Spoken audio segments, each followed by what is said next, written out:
जय श्री सच्चिदानंद। आत्म तृप्ति का साधन है क्या है आप लोगों को पता नहीं होगा, किसी को पता नहीं होता, लेकिन आज हम यही जानेंगे कि गुरु की आज्ञा में शिष्य का आत्म कल्याण कैसे है, आपकी आत्मा को तृप्ति कब मिलती है।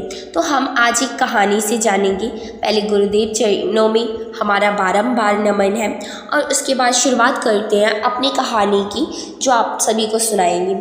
एक बार एक संत अपने शिष्यों के साथ परम प्रभु के नाम की चर्चा करते हुए काशी से वृंदावन की ओर बढ़ रहे थे। रास्ते में कुछ जिज्ञासु भक्तजन उस तत्वज्ञानी संत से यह प्रश्न करते हैं कि भगवान ने कभी गर्मी, कभी सर्दी एवं कभी बरसात का मौसम क्यों बनाया है।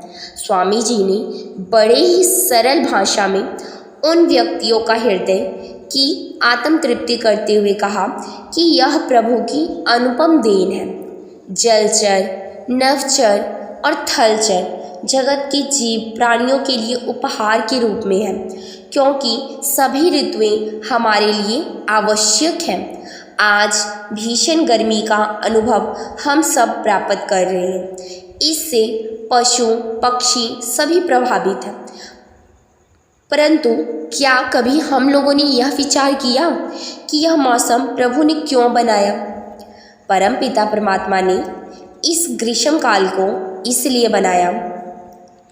परम पिता परमात्मा ने इस ग्रीष्म काल को इसीलिए बनाया कि जीव हमेशा निरोगी रहे और उनका तंत्रिका तंत्र ठीक रहे तथा विषाक्त कीटाणुओं से मुक्त होकर वह जीवन यापन करे।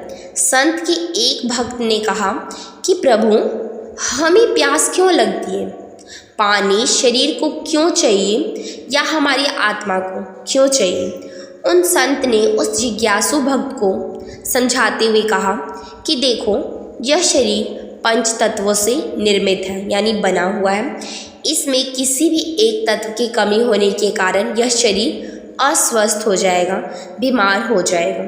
जब यह शरीर अस्वस्थ हो जाएगा ना, तो जिस साधन के लिए यह शरीर मिला है, हम ध्यान व भजन सुमिरन नहीं कर पाएंगे।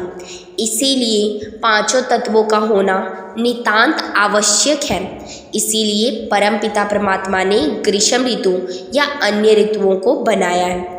कुछ आगे चलने के बाद एक निर्धन ब्राह्मण अपनी पत्नी व बच्चों के साथ भीषण गर्मी में भी प्रसन्नचित होकर परमपिता परमात्मा को धन्यवाद देते हुए पूरे परिवार यही कह रहे थे कि हे प्रभु, आपने यह भीषण गर्मी का मौसम बनाकर हम सभी प्राणियों पर बड़ा ही उपकार किया। जब संत की मंडली थी ना, वो लोगों की उन ब्राह्मण परिवार की वाणी को सुना तो स्तब्ध रह गए।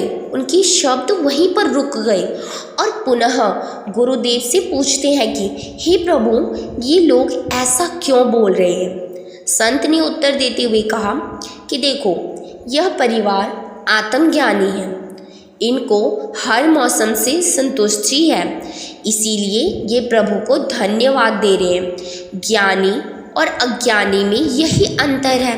धीरे धीरे समय बीतने लगा, बरसात का मौसम आ गया। संत ने अपने शिष्यों से कहा कि देखो, अब हम 4 महीने एक ही स्थान पर बैठकर हरि चर्चा करेंगे। आप सब यह बताओ कि कहाँ बैठना है।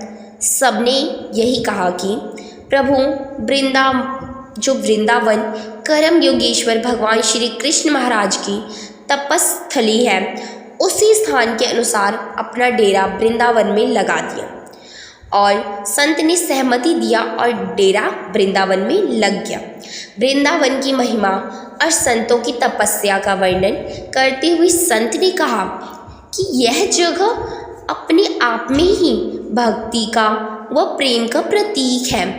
एक जिज्ञासु भक्त खड़े होकर बोले, प्रभु, भक्ति और प्रेम क्या है। संत ने प्रभु महिमा का वर्णन करते हुए कहा कि भक्त की महत्ता को सुदामा जी ने समझा और प्रेम की महत्ता को भक्तिमती मीराबाई ने समझा। एक छोटे परिवार में जन्म तो हुआ, परंतु संत रविदास जी ने मेवाड़ की महारानी मीराबाई को ज्ञान देकर यह भेदभाव समाप्त किया और क्षमता का परिचय दिया। भक्ति के प्रतीक सुदामा जी ब्राह्मण परिवार में होते हुए भी भक्ति की पराकाष्ठा तक पहुंचने के लिए भगवान के साथ जो उन्होंने मित्रता निभाई वह जग जाहिर है। इसीलिए भक्ति वह प्रेम जिस भक्त के हृदय में प्रवेश करती है वह भक्त परमपिता परमात्मा के साकेत धाम का अधिकारी बनता है।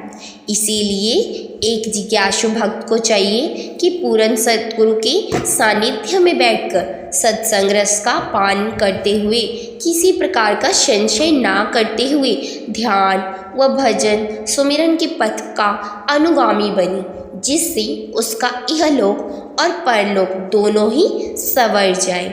तो देखिए आप लोगों को ये कहानी सुनकर कैसा लगा कमेंट में बताइएगा।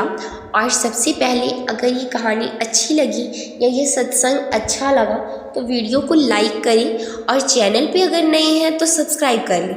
और सबसे ज़्यादा महत्वपूर्ण बात ये है कि आप हर संडे को आश्रम में ज़रूर पहुँचें और सत्संग सुनकर अपने जीवन का सफल व सार्थक जरूर बनाएं। सत्संग से ही हमारा जीवन सफल होता है। और जब आश्रम में जाएंगे ना तो आपका परिवार, आपके बच्चे, आपका आने वाला जो पीढ़ी दर पीढ़ी है वो सब संस्कारी और संस्कार से परिपूर्ण होंगे। तो आप लोगों को जय श्री सच्चिदानंद, जय श्री मन नारायण।